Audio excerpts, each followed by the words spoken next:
Hey everyone, welcome back to Malaysia in Focus, where we break down the stories shaping our country. Because today, we're digging into a huge claim that's all over the internet, that crypto is the cheapest, fastest way to get paid from overseas. But what you're about to learn might just change how you see this whole issue. Okay, so let's get right into it. If you're a freelancer, an artist, or you run a small business here in Malaysia, you know the pain, right? You do some amazing work for a client in the US or Europe, and then comes the tricky part, actually getting your money. Now, services like PayPal, they're everywhere, but so many people complain about the terrible exchange rates and the fees that just eat into your hard-earned cash. It's a real headache law. And this is where stablecoins come into the conversation. You hear it all the time. Just use crypto. It's practically free. It's instant. Stablecoins, these are digital tokens that are pegged to currencies like the US dollar, they're really hyped up as this perfect fix. But are they really the magic bullet for cheap and instant global payments? Well, we decided to properly find out. So we're putting that promise to the test. On one side, you have the claim, a near zero-fee stablecoin transfer. And on the other, you've got a familiar service like Wise, which a lot of people already use. The argument you see online is always that stablecoins are just obviously cheaper. But to get the real answer, you have to look a little bit deeper. And this is where you find the hidden complexity. See, a stablecoin payment isn't just one simple click. It's actually more like a four-part journey. First, your client has to on-ramp. That means buying the stablecoin with their dollars. Second, they transfer it to you.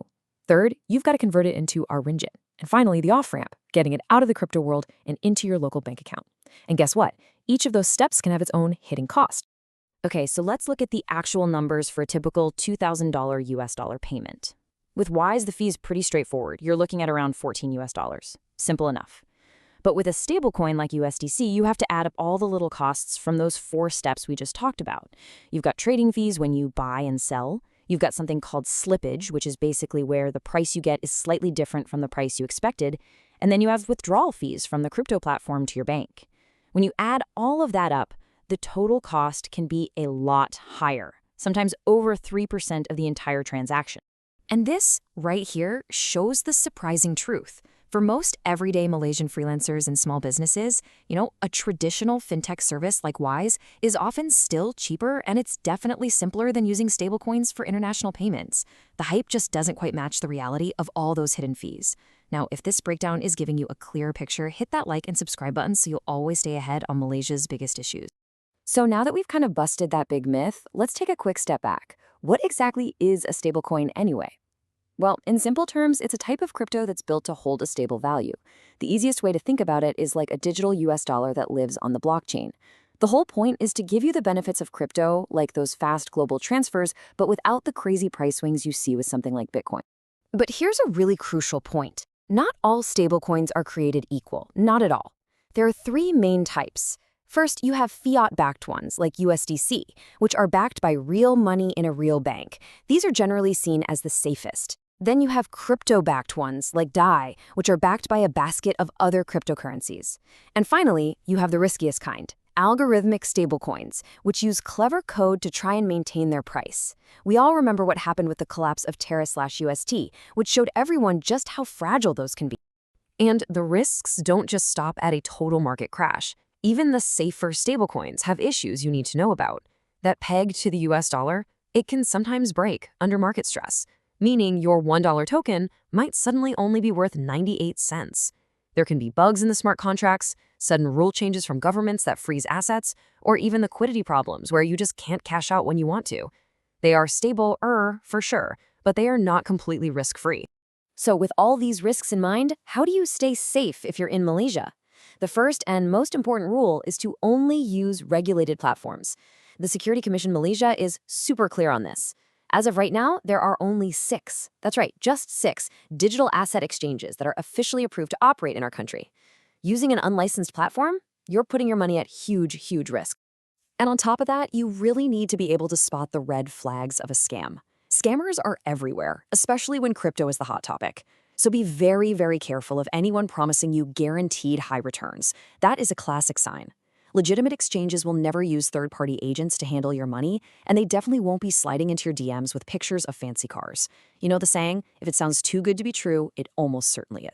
Now, beyond just staying safe, there's another really official side to all of this. Taxes. The Ministry of Finance has made it crystal clear.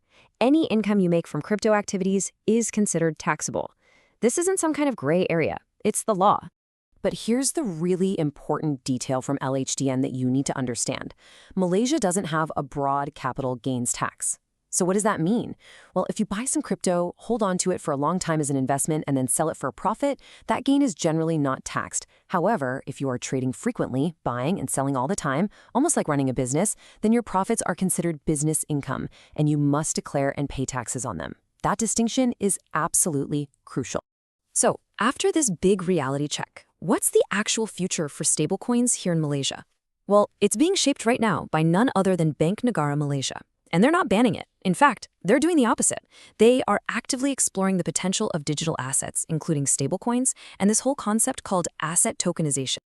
And they have a proper plan for it. This is not some random experiment.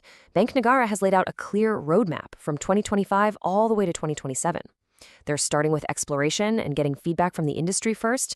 The next phase involves setting up test environments, and from there, we could eventually see live pilot projects for specific, high-impact use cases.